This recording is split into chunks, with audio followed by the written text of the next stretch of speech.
Israel और Hamas के बीच एक बार फिर से जंग तेज हो गई है। 19 जनवरी को इजराइल और हमास के बीच हुआ युद्ध विराम महज 57 दिन तक चल सका और दोनों पक्षों में बंधकों की रिहाई पर सहमति नहीं बन पाने के बाद युद्ध विराम टूट गया और एक बार फिर से संघर्ष तेज हो गया। 57 दिनों के युद्ध विराम के बाद इजराइल ने एक बार फिर से गाजा में भारी तबाही शुरू कर दी है। बंधकों की रिहाई पर युद्ध विराम वार्ता फेल होने के बाद इजराइल आक्रामक मूड में है और पिछले 4-5 दिनों से इजराइल ने गाजा में भयंकर बमबारी शुरू कर दी है। अंतर्राष्ट्रीय मीडिया में चल रही खबरों के मुताबिक नेतन्याहू की सेना आईडीएफ के ताजा हमले में हमास को भारी नुकसान पहुंचा है। उसके मंत्री से लेकर ब्रिगेडियर रैंक तक के अधिकारी मारे गए हैं। हवाई हमले के साथ साथ इजराइल ने गाजा में एक बार फिर से अपने टैंक उतारकर जमीनी हमले शुरू कर दिए हैं। इजरायली सेना नित्जारिम कॉरिडोर पर अपना नियंत्रण लगातार बढ़ा रही है। आईडीएफ के मुताबिक उसने गाजा पट्टी के सेंट्रल और साउथ के हिस्सों में ग्राउंड ऑपरेशन तेज कर दिया है। आईडीएफ के इस ग्राउंड ऑपरेशन का मकसद नॉर्थ और साउथ गाजा के बीच एक बफर जोन बनाना है और इजराइल बॉर्डर से लगे सिक्योरिटी जोन का विस्तार करना है। नॉर्थ और साउथ गाजा को अलग करने वाले नित्जारिम कॉरिडोर में आईडीएफ की 252वीं डिवीजन के सैनिक दाखिल हो गए हैं। इसके आधे से ज्यादा इलाके पर सेना ने कब्जा भी कर लिया है। इजरायली सैनिकों ने सलाउद्दीन रोड तक लगभग इसके आधे हिस्से पर कब्जा कर लिया है। इजरायली सेना अब हमले का विस्तार करने की तैयारी कर रही है। गाजा सीमा के दक्षिणी हिस्से में गोलान ब्रिगेड को तैनात किया गया है। दरअसल नित्जारिम कॉरिडोर उत्तरी और दक्षिणी गाजा को अलग अलग करने वाला रास्ता है। नित्जारिम कॉरिडोर जो गाजा को 2 भागों में विभाजित करता है। अगर इस कॉरिडोर पर इजरायली सेना का कब्जा हो जाता है तो हमास की मुश्किलें और बढ़ सकती हैं। आईडीएफ का कहना है कि उसके ताजा सैन्य अभियान का मकसद सीमा के पास सुरक्षा क्षेत्र का विस्तार करना है। साथ ही साथ उत्तरी और दक्षिणी गाजा के बीच सुरक्षात्मक बफर जोन बनाना भी है।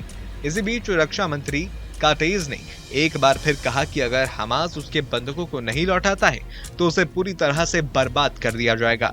इस बीच इजरायली प्रधानमंत्री बेंजामिन नेतन्याहू ने आईडीएफ को गाजा में कड़ी कार्रवाई करने का आदेश दिया है। प्रधानमंत्री नेतन्याहू का कहना है कि हमास की ओर से बंधकों की रिहाई करने से इनकार और युद्ध विराम प्रस्तावों को खारिज करने के बाद उसे ये कदम उठाने के लिए मजबूर होना पड़ा। साथ ही उन्होंने ये भी कहा कि जब तक सभी बंधकों की रिहाई नहीं होती तब तक युद्ध का मकसद पूरा नहीं होता। ऐसे में संघर्ष को समाप्त नहीं किया जा सकता। दरअसल हमास इजरायली बंधकों की रिहाई से लगातार इनकार कर रहा है। वहीं इजराइल का साफ साफ कहना है कि जब तक बचे हुए 59 बंधकों को हमास रिहा नहीं करता उस पर हमले जारी रहेंगे।